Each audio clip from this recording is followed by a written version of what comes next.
So what patterns did I buy this Black Friday? Keep watching to find out. Hi, my name is Sarah and welcome to my channel, which is all about sewing and styling a handmade wardrobe. I bought quite a few patterns in the sales this year, so let's just get right to it.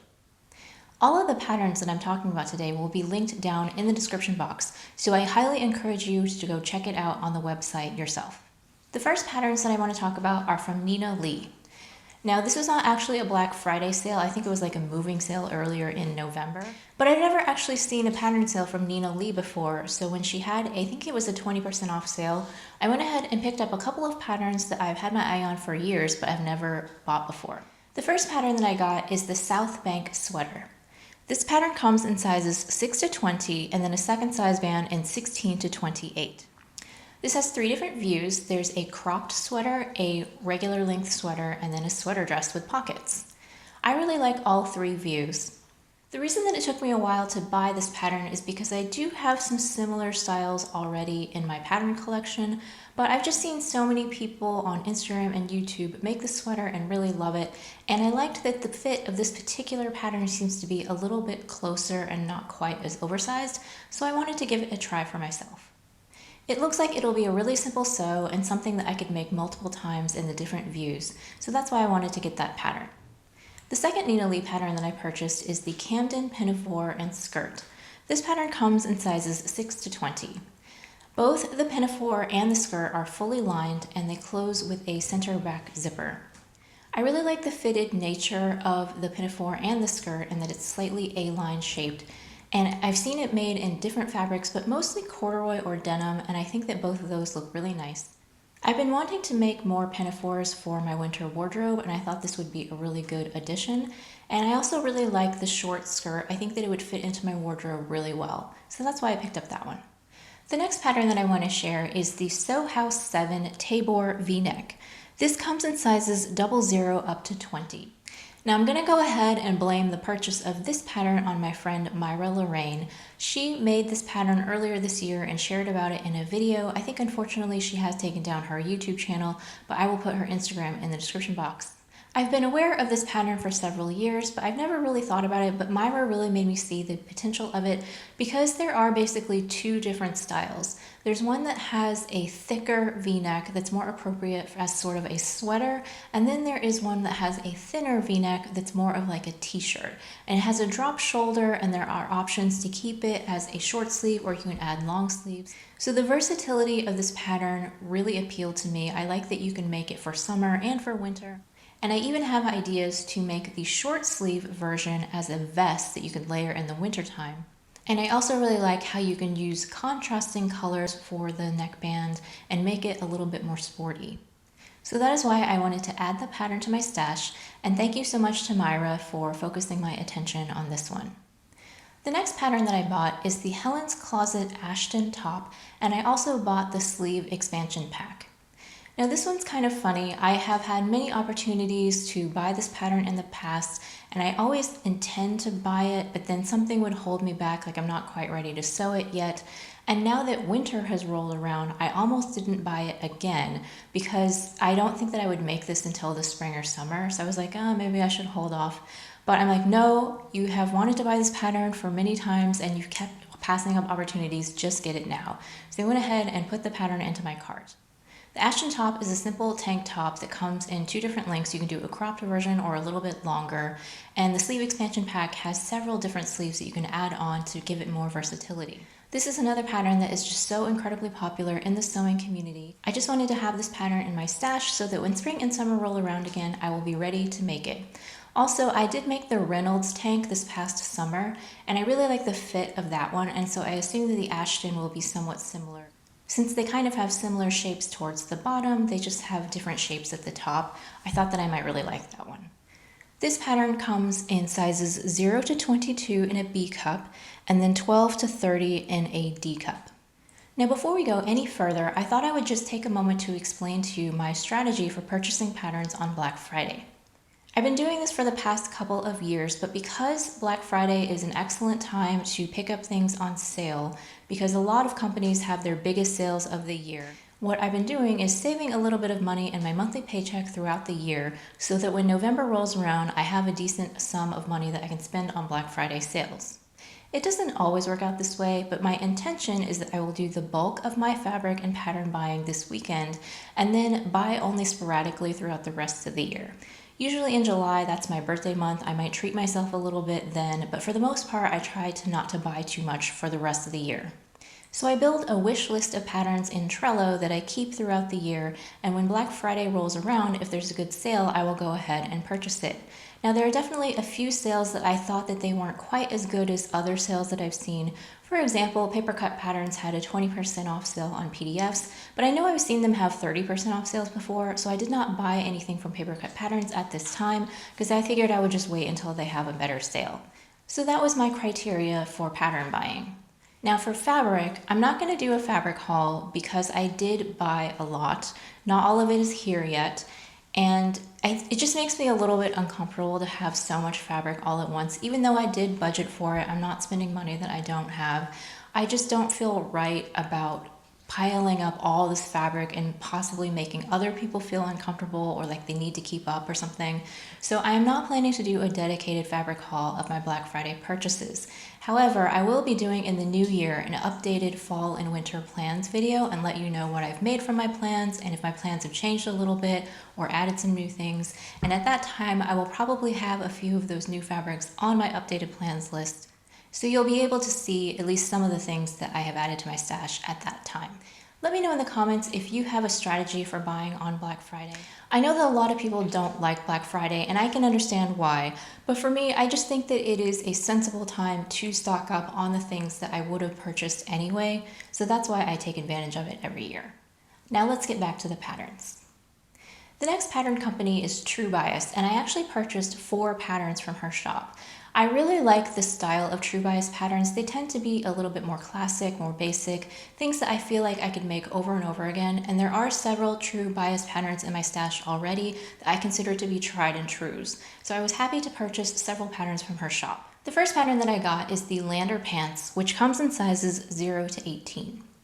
The Lander Pants have been out for a long time, and it's another one that I have passed by many times, and I've thought about buying it, but something held me back. And I think the reason that it's taken me this long is because I was trying to make the Anna Allen Persephone pants work for me. I've made those a few times, but what I've realized is that I do not like the pocket situation on the Persephones. I just don't like the way that those are put together.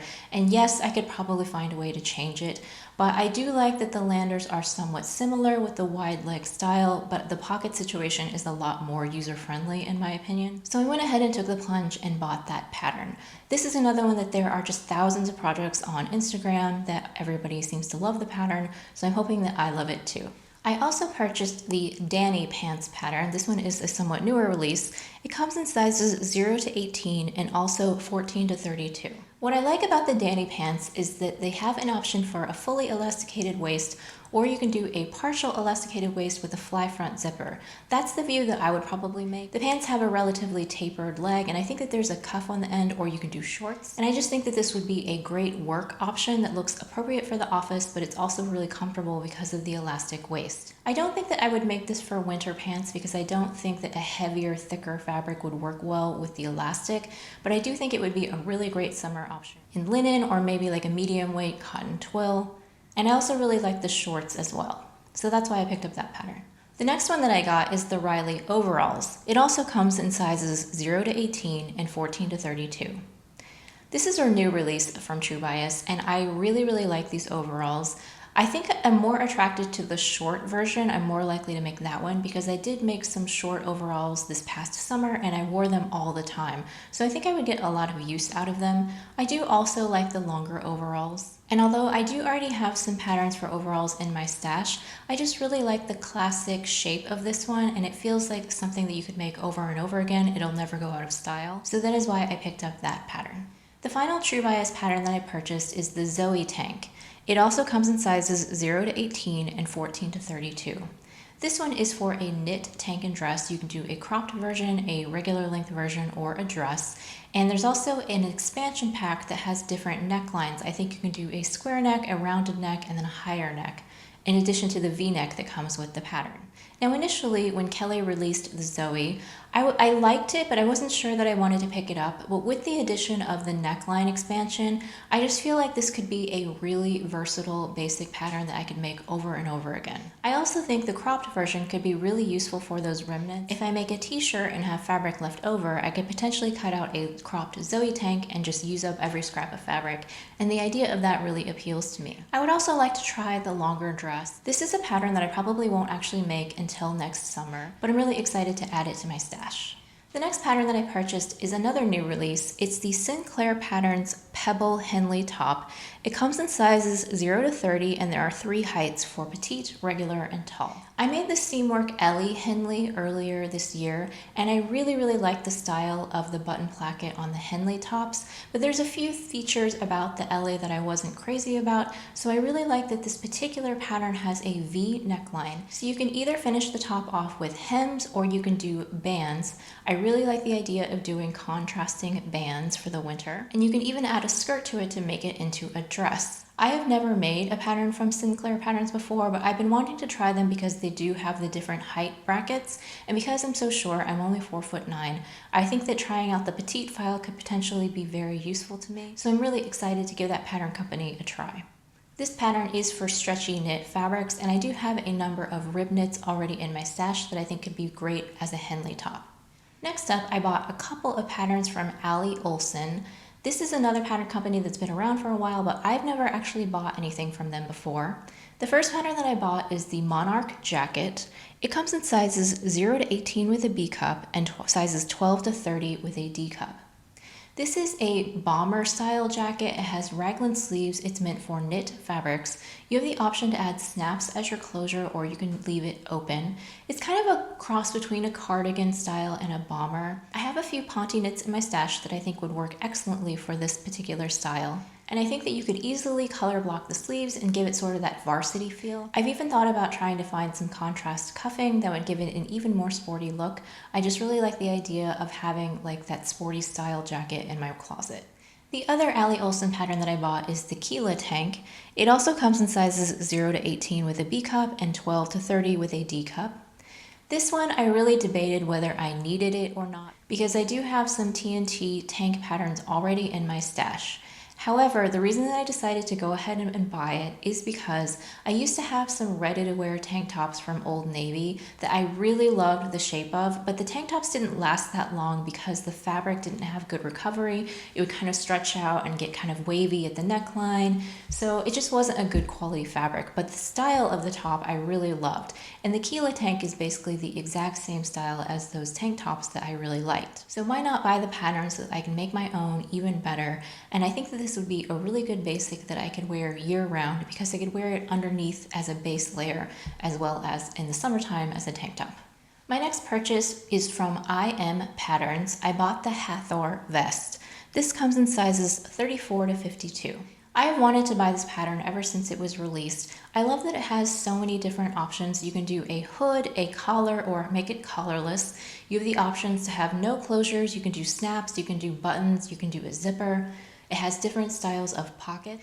I recently completed my first quilted coat, and I think that I have the quilt coat bug now, and so I'm actually super excited to make a quilted vest as well. Although you don't have to use quilted fabric, I've seen people use faux fur, or you could use pre-quilted fabric, or you can just use plain fabric. There's a lot of options with this vest. I wanted to add this pattern to my stash because there's just so many different options. You could make it over and over and over again and have completely different looking styles depending on your fabric choice and the options that you choose. So that's why that one was a must buy for me when it went on sale. The next pattern is for another quilted item. It's the Nielsen Hovia jacket. It comes in sizes 0 to 20 and also in 14 to 34. This is another one that has a lot of different options. You can do it cropped, you can do it mid-length or long. There's different pocket styles. You can do it quilted or not quilted. You can line it or have an unlined jacket. And like I said, I just want to make all the quilt coats now. And by the way, if you want to know more about my quilt coat, that's going to be coming up next week in my final makes video of the year. So make sure that you come back for that. But I'm just so excited to have another different style of quilted coat to try out. And I did buy some pre-quilted fabric from Minerva that I'm really excited to use for this jacket. In case you're curious, I'm going to put up my fall sewing plans video, and make sure you come back in the new year where I do the updated video and include my winter sewing plans. Thank you so much for watching.